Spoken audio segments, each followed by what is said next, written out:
As a young kid, when I thought about the future, I always thought about the optimistic futurism of shows like The Jetsons, a future dominated by flying cars, homes in the sky, and technological gadgets that let even average people live lives of comfortable luxury. Cyberpunk represents an alternative, a future where things aren't so rosy. Beneath the glowing lights and technological marvels of the futuristic skyline, average people lead brutal lives of suffering and toil. Their suffering often not reduced by the technology around them, but exacerbated. Ever since I started making science fiction buildings, I've wanted to make a cyberpunk set. There's something just fun and inviting about a futuristic street scene. The miniature making hobby is mostly fixated on war. Soldiers and battlefields are by far and away the most popular subject, but I've always found that even if you're building for a wargaming context, when creating a miniature world, you need to think about how the people who inhabit that world really live. How they work, what the economy is like, and what they do in their day-to-day routine will inform nearly everything about the space they inhabit. And since I like to play war games that are set in a dystopian future, I wanted to make a cityscape that had the same theme.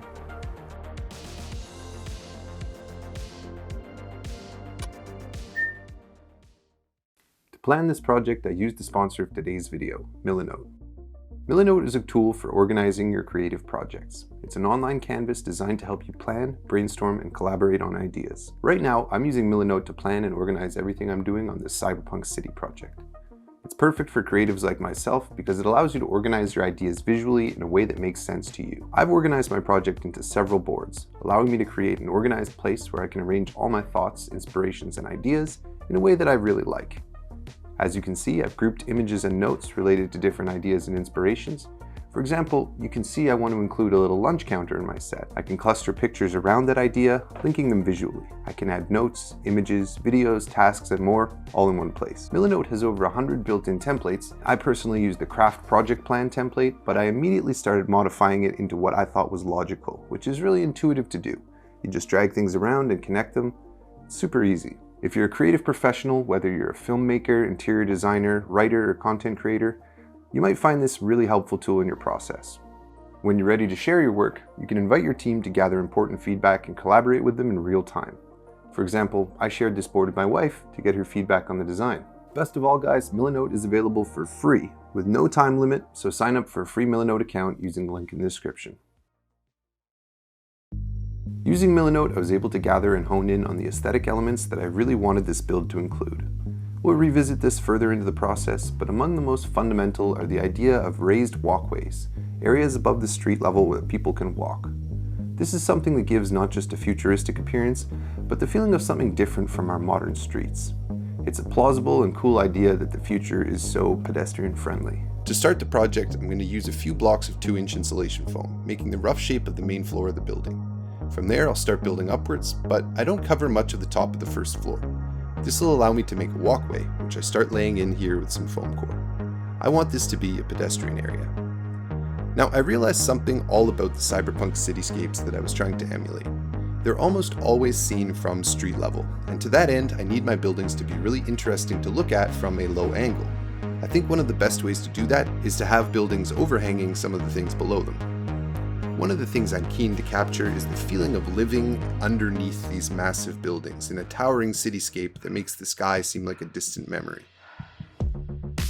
To build the overhanging building here, I used 2 large columns made from a cardboard tube from the inside of the roll of tinfoil. A piece of foam core will define the shape of the building here. At this stage, I'm just using some foam offcuts to visualize the side of this part of the building. Once I'm satisfied, I build a room made from thin pieces of foam, leaving a hollow interior. This is going to house some of the electrical components I'll add later. Before gluing everything in, I added some bits of foam to the insides of my columns. This will give them more surface area and a bit more compressive strength. I needed a base for the project, so I glued everything down to a piece of PVC board. This is a thick material, but I think that thickness will look kind of like a sidewalk and give this whole piece the appearance of one city block. With some medium chipboard, I made a staircase on the back side of the piece, cutting the existing foam support in the walkway so it fits right in. To create the bulk of the upper portion of the building, I added some large blocks of foam, creating some volume but also leaving the walkway under a slight overhang. I also added a large vertical shape that creates a little alleyway and will add a lot of stability to the walkway. I continue the walkway around the piece, adding sections where I think would look cool. On this vertical section, I added another piece of foam, creating a nice support for a platform to go up to the highest levels. I used some O-scale styrene stairs from Plastruct here. Moving around the piece, I continue the stairs upward, making little landings where necessary. I had a walkway going between these two parts of the building, and then a nice bit of walkway clinging to the front of the building as well. Nice. Another little flight of stairs connects that in nicely. That looks pretty good. Up until this point, every time I've built in lights for a project, I've just used these LED tea lights. They're inexpensive and come in handy as a small contained unit with a power source, switch, and LED. You just pop open the back, rip off this thing, and you get this. And it's a simple little light. Very simple, very fun. So at first, I blocked in my first little business with LED tea lights. I wanted to make a little lunch counter, partially inspired by Edward Hopper's famous painting, and partially inspired by the noodle bar in Blade Runner. I found this little model of a bar counter with some attached stools and some shelving to go in behind, and I thought those would be perfect. So I boxed in the area up above the lunch counter to hide the electronics, then added some rectangles of chipboard for some architectural detail.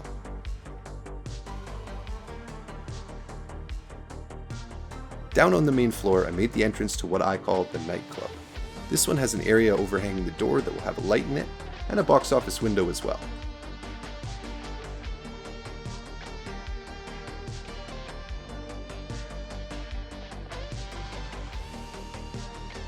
Most of all, I wanted to make some sort of futuristic retail store, and a retail store needs some windows to show off the goods.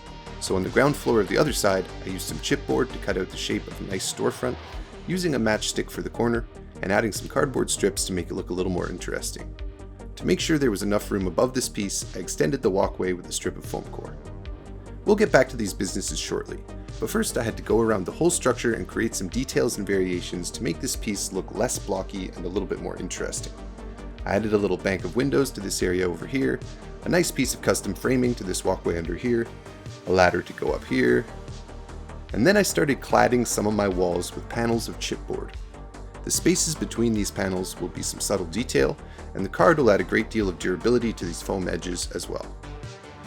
As I kept looking at references and inspiration images for cyberpunky streets, I realized that in most art and films, the view is from street level. But with this in mind, I used some of these Lego pieces to make some nice supporting beams for the walkway above. I also kept expanding the walkways, building this little overhanging promontory over here with a column reaching down to street level. I added more walkways wrapping around the building. I cut another entrance hole here as well. I'll put something cool there later. After that, I continued around the building, cladding walls with card panels and cladding the edges of all my foam core walkways. Other than the small detail that this will add, the true purpose here is durability. Nice. I also added a few details around the piece. In this hard to reach under area, I decided to make a wall panel that I could remove so I could detail it and paint it more easily. I measured some panels of card to fit the walls, then cut a beveled piece of foam to add an interesting shape to the transition between the wall and the ceiling. Once that was all glued together, I could remove the whole segment and work on it without having to awkwardly reach under there. To detail this piece, I dug into my bits box. I added a mechanical looking thing from a bit from a Warhammer kit, and then some sci-fi looking panels from an old Technolog kit. I made a little block of foam with an angle that complements the sloping ceiling transition, and then added a bit to it for some detail. I added a little piece of plastic pipe attaching to it, and a little console on the well as well. That looks pretty cool, if I don't mind myself saying so. At this stage, I decided the best thing I could do would be to pause the detailing process here and put some paint on this thing, and I came to that conclusion for a few reasons. First, it'll mean I don't need to paint around so many details later on. The walls will have the base color in behind. Second, it'll help me visualize what this thing's going to look like when it's done, especially when I start playing around with lights and stuff. So I decided to cover the whole piece with a few different base coats. First, I'm going to lay down a base coat on all the areas that might be concrete, using a mixture of gray craft paint, matte varnish, and a little bit of spackle filler. The idea here is the gray paint and the spackle will make a slightly gritty concrete-ish texture paint, and the varnish will make it more durable. I've never made this particular mixture before, but I'm pretty familiar with these materials, and it actually worked out nicely. I applied it all over the structure, and while it was still wet, I dabbed it with a bit of pluckable foam to make sure I was getting a subtle pebbled texture and not leaving any brush strokes. I really like pink insulation foam as a crafting material, but it's always very gratifying to cover up that pink color. It's the phase in the project when things really start to come together. So I take my time moving around the piece using a smaller brush where necessary to make sure I don't miss any spots. Anything that's hard to reach now will be doubly hard to reach later, so I need to get good coverage while I can. Luckily, I don't have to be too neat here, as I'll be able to cover up any overpainting later, and the texture won't look too out of place on any of these other pieces. It'll just look like corrosion. Once I'd covered all the concrete areas, I mixed up a simple mix of black paint and varnish, and began to apply this to all the remaining exposed areas. This mixture will seal all those areas of card, making them less vulnerable to damage and moisture, and provide a great base coat for further painting. I find that the varnish mix sticks well to a variety of surfaces, providing a durable base coat that won't scratch off easily. It also has enough tooth that it'll take later layers of paint well too. This is essentially like mixing my own primer, I suppose. Once again, I'm avoiding leaving brush strokes by periodically coming back with a sponge and stippling some texture on there. It won't dry with much texture, but it's an insurance policy against unwanted brush marks regardless. When everything was dry, I did a second coat on the concrete areas with a thinner mixture that used a lighter shade of gray. This will dry semi-transparent, giving a depth and variation to the concrete's base tone. I decided to paint this big building here a dark blue, using a sponge to add lighter blue-gray to the bottom of each panel. I'm trying to mimic some of the shading in my favorite cyberpunk scenes, where buildings often have these lovely gradients, lighter toward the lower part, illuminated by the streets. With that logic in mind, I started to put some shadows into the recesses using my airbrush, just adding a very thin touch of black paint up into the cracks and crevices. I also decided that the walkway areas would be best served with this concrete mix as well. For that little mechanical hall section that goes under the underhang, once it was base coated, I decided to glue it in underneath. I might regret that later, but whatever.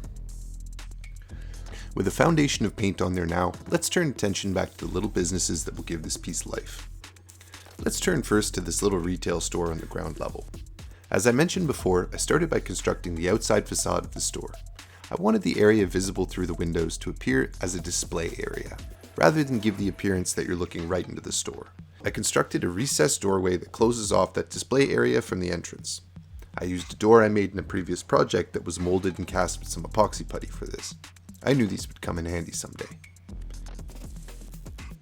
With my basic storefront ready, I seal everything with that black and varnish mixture. I wanted to see what it would look like with the windows in, so using a sheet of clear acrylic, I measured and cut out some suitable miniature windows. I initially left the protective paper on there, which was the smart thing to do, but my curiosity got the better of me and I peeled it off. Looks cool though. Time to start lighting this bad boy. I had initially laid in a piece of foam core as a ceiling, and I now poked some holes in that foam core with a mechanical pencil to fit in some LEDs from above. I put 3 green LEDs illuminating the inside, and for the sign on the front, I'm going to use one of these little backlit LED panels that I found. It's essentially just a white LED that shines into a refractive material, allowing you to make a backlit sign. These are going to be absolutely perfect for this project, and are one of the main inspirations for this whole thing. The wiring is a mess right now, but let's test it just to see what it looks like. Oh hell yeah, I like where this is going for sure. I added a strip of plasticard to the facade for some more variation in strength, then built a little housing for the sign above the door with some chipboard. I wish I used plasticard for that, but it's fine. With those mocked in place, I made a backing panel and a new ceiling out of chipboard, and now, since I previously mocked up my lights, I can plan my wiring to be as tidy as possible. I'm going to put the power supply behind the wall here. So what that means is I have to cut a little space for it in behind where the building's going to go. In an attempt to get a reasonably clean cut, I turned the whole piece upside down and cut in through the bottom. That worked kind of well, I guess. As you can see, I wired my LEDs in a very organized little circuit that slots right into the top. I use a hole punch to feed the power supply wires in from the back, then I soldered everything together. Now I knew I needed something interesting in the windows, so I printed up these 3 little mannequin-like figures and painted them in some of the brightest and most reflective silver paint that I had. I wanted the business here to be something that matched the mannequins but also sounded futuristic and a little bit dystopian, so I went with synth skin, implying some sort of synthetic epidermis that you could implant onto yourself or something like that. I don't know. Businesses like these hint at a larger world, so it's really important to come up with something interesting, I think. The design is simply printed on some transparency paper and then layered 3 times for maximum saturation.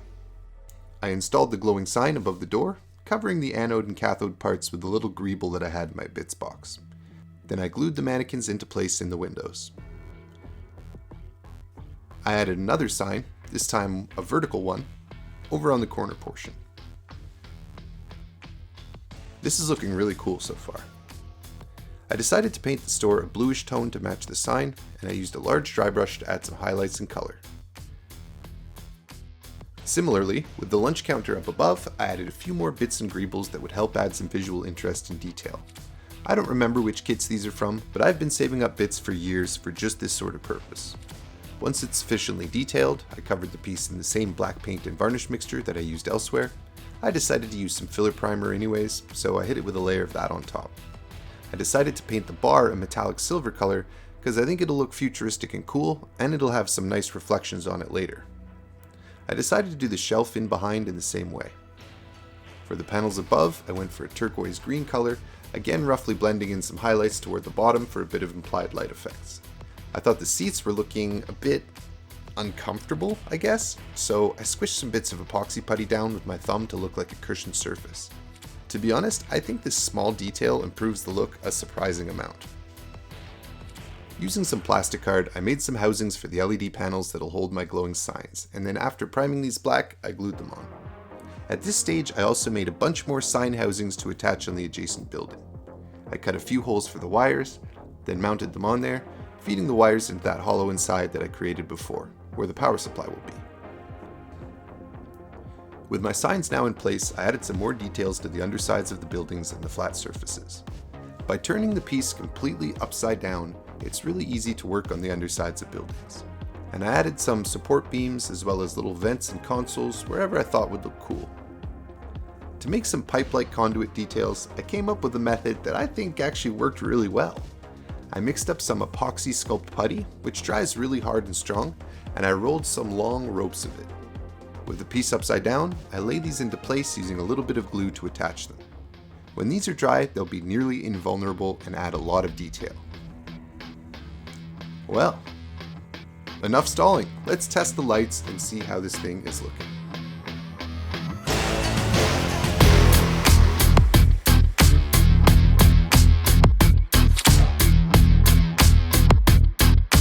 Damn, this is looking really good so far. I love the way it's looking, but there's still a ton to do, and this video is getting kind of long, so I'm going to end it here. Hope you guys enjoyed this video. A huge thank you to all of my patrons, and thanks to Milanote for sponsoring this video. Thanks for tuning in, and we'll see you next time on Eric's Hobby Workshop.